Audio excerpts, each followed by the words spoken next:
All right, everybody, welcome back to the best channel on YouTube. Football is upon us. I'm so excited. Honestly, I can't wait. I can't even explain to you guys the last couple weeks without having it on. It's kind of been brutal. Sorry if I sound a little congested. I don't know what's been going on with me this morning. I'm sneezing like crazy. Anyways, today, I know the day before the Premier League kicks off, we've got my Premier League predictions. A little late, but my phrase that I say is better late than never, right? It's better that you get something done than you don't do it. So if you enjoyed today's video, drop a thumbs up. Let me know your picks in the comments down below. As you guys saw, we watched Mark Goldbridge's video on his predictions yesterday. I thought his predictions were pretty close. Real quick, before we get into anything, I want to go through just really quickly what I had last year and what actually happened. We're going to be talking through some teams that I think you should watch out for this season. And tomorrow, we're going to be doing a watch-along on my Twitch channel for Manchester United at 3 p.m. And we're going to be doing a watch-along. That's whenever the game time is in your region. And we're going to be doing a watch-along for Man City Chelsea on Sunday. So tune into those, and we will have live reactions going up on YouTube because I'm just very excited, man. I want to watch the football. So the Premier League, for me, is becoming increasingly more interesting. It really is. Look, the last couple years before last year were just brutal, man. And we still have the juggernaut of Manchester City. You know, obviously that is true.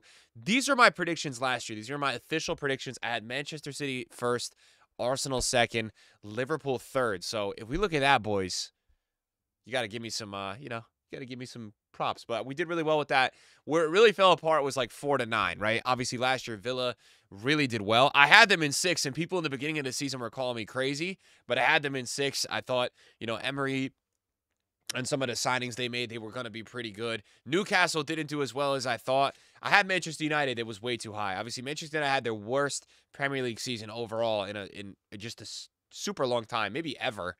They still got a trophy. Chelsea I had in 7th, Brighton in 8, Tottenham in 9. So two teams that did better than I expected. Tottenham did better than 9, which is, a huge shout out to their manager.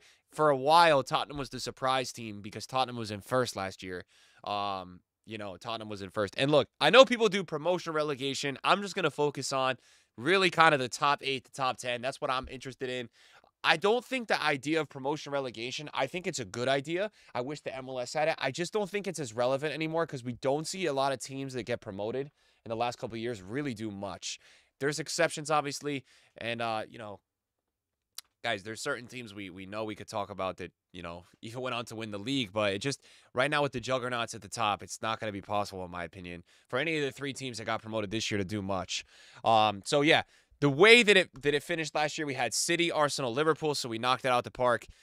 Villa, we were kind of in the ballpark. They did a little better than we thought. They're in the Champions League. Spurs got 5th. And then Chelsea put together some crazy form at the end of the season with 5 wins. Newcastle got 7th, United 8, West Ham at 9, Palace at 10. So our pick of Brighton at 8, they got 11th. And our pick of Brentford at 10, they did a lot worse than I expected. West Ham outperformed the pick that I had. So last year's picks, honestly, in terms of our prediction, were really good. We obviously, I feel like that 4 to 7 category is really hard to predict in terms of who's gonna do what. Just really quick in terms of some stuff that's happened this summer.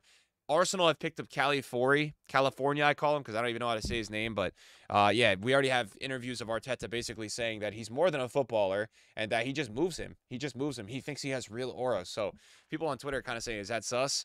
Yeah, Arteta seems very happy to sign him. They have Smith Rowe, who went to Fulham. They got 34 mil for him, which is crazy. But I think that's good because he wasn't really having the playing time there anyways. Aston Villa picked up Ross Barkley.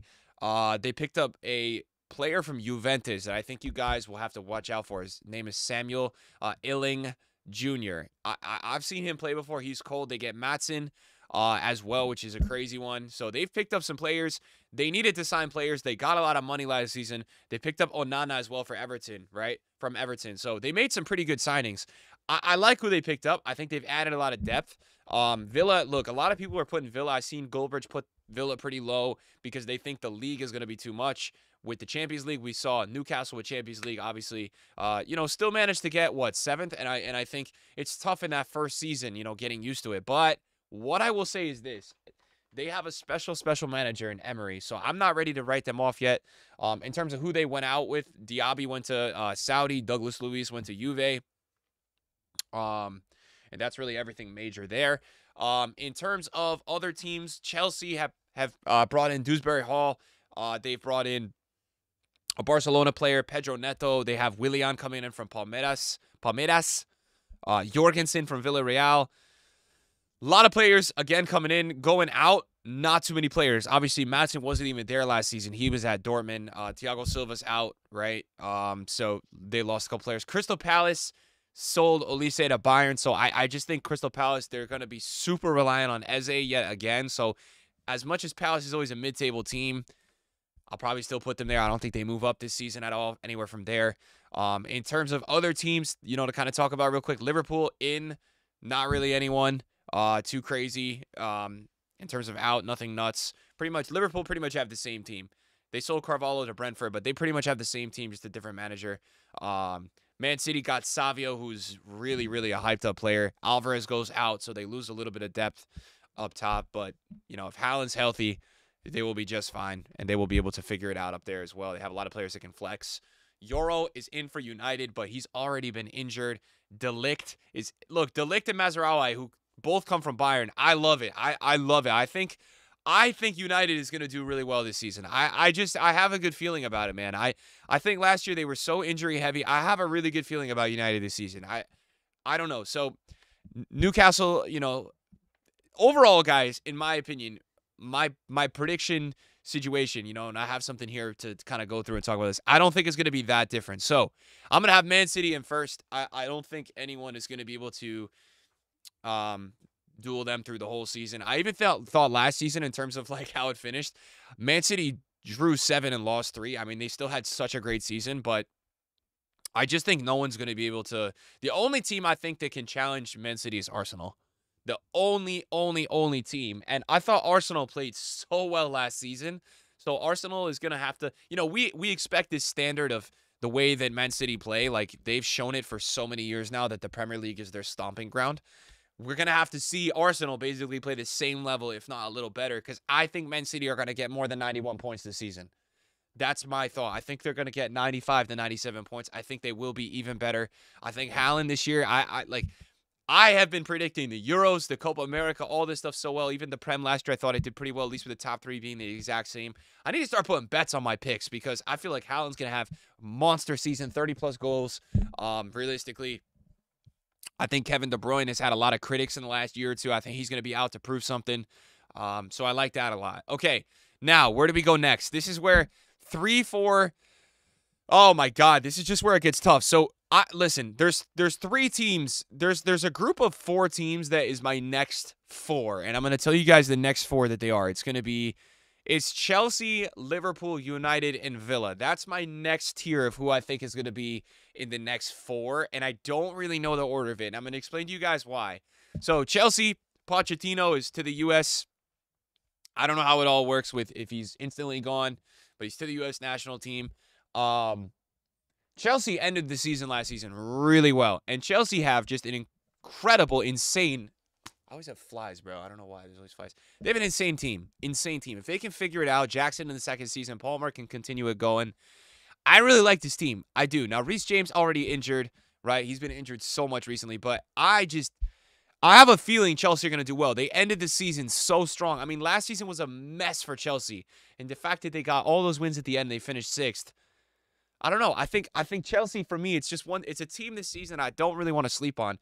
United as well. United are just so interesting for me. I don't really know how to evaluate them. It's I think Liverpool 100% will get that Champions League slot. That combo of Darwin and Salah, it's still so effective the way they're going to play. They're going to score potentially the most goals in the league. VVD, Alisson, they're so class. There's no way I have Liverpool outside of the top 3. I can't. But that 4th slot for me is just, I'm being so indecisive with it, and I have to just make a prediction. But I don't know. I thought at the beginning of the summer, I was like, oh, I think Chelsea's going to get Champions League. I really felt it and thought it too. And now it's just, oh my God, it's one of those where what's going to really happen here? I think Garnacho's taking a step forward. I think Kobe's, taking a step forward. I like a lot of what United are doing. I mean, they're bringing in some serious players. De Ligt and Mazraoui are serious players. So I'm going to put United in Champions League. I don't know why I think that's going to happen. I think they're going to get 4th place. I do. I think they're going to get 4th place. Last year, I mean, last year they finished lower than what I expected, but I'm going to believe in Ten Hag this season. I think he's going to be able to cook up something. I think Chelsea will get 5th. I think this will be a very competitive 1-2 for 4th. And if Chelsea gets 4th, I'm not going to be surprised. I'm going to have Villa just below that. And that's where we have, after that, we will have teams. Then we have, where's Newcastle on here? We have Newcastle. The next 3, in my opinion, is going to be Newcastle. I don't know how to, I got to actually do this. So Tottenham. Yes, right. West Ham, I think, will be okay, and Palace, right? These are the next 3, teams. At least let's just say 2 teams. Then it's going to be that battle of Newcastle and Spurs. I think Newcastle. A lot of people are sleeping on Newcastle as well. I think they will be a lot better than people think this season. So if people, if Newcastle, it's just one of those situations where Chelsea doesn't play as good as I thought, and they end up in 7th and Newcastle's in 5th, I won't be surprised. My problem with Spurs is that when Spurs are playing well and playing their style, they could be the best team in the league, and they proved it last season. They were in 1st for a couple of weeks. The problem is if Son and Madison are not healthy and also not on the top of their game, it's not going to be sustainable. I mean, it's such a long season. Depth is so important. That's a huge reason why I'm going to put United there, because I feel like they've added a lot of depth, and last year they had such an injury problem. They still won a trophy, and I am a huge believer in building off the end and the way the season ended. I thought Chelsea ended last season really well. I thought United ended last season really well. So that's why I have them higher here. Liverpool, that's one of those where that's going against what I'm saying. But I just thought Liverpool in preseason looked really strong. I believe in the system. And I think, let's just not even go past it. I think after 8, it's like that's the top 8 for me. I think that's what the top 8 is going to be. I don't really have any surprises in there, but that's just what I think is going to happen. So, yeah, what do you guys think? I mean, what's the risk with this? Does anything happen where it's not Man City, Arsenal at 1-2? I doubt it. I would love to lock in a bet that that's the top 2 teams in no order. Arteta has shown us that, Arsenal are the real deal. Like, Arsenal are the real deal. It's why I put them in 2nd last year. They were so close to winning the league. The way that they ended, even with City winning every game, they showed us a lot of composure there, that they were able to just keep winning no matter what, even with that type of pressure. So that was really impressive to me. The next slot is going to be really tough, but I'm going to back United. I think Ten Hag, really under pressure, delivered such a result with that win at the end of the season over City. They closed the season really well. So they're must-see TV. I know people think I'm a closet United fan, but I don't know. The signings, I would have had a different perspective if they didn't bring in De Ligt and they didn't bring in Mazraoui. I'm going to be honest with you guys. I would have a way different perspective. I think United are going to be really, really dependent, though, on Garnacho and Diallo producing. Very dependent. I mean, it's going to be very important for them. And even Rashford. Rashford is still there. He's going to have a huge season. I'm not going to put that note out there, though, saying that, okay, it's up to Rashford, right? Because Rashford hasn't been that guy the last couple of seasons. But let's see how they do. They're developing youth really well. Ten Hag has a lot of players that he's coached before, right? And it's that system. And Ten Hag did great things with Ajax. So don't be surprised if they do really well this season. So hopefully you guys enjoyed the video. Let me know what you guys think about my predictions. What do you guys have for your predictions? That's going to be my top 8. And I think maybe if we just label like one team to watch out for.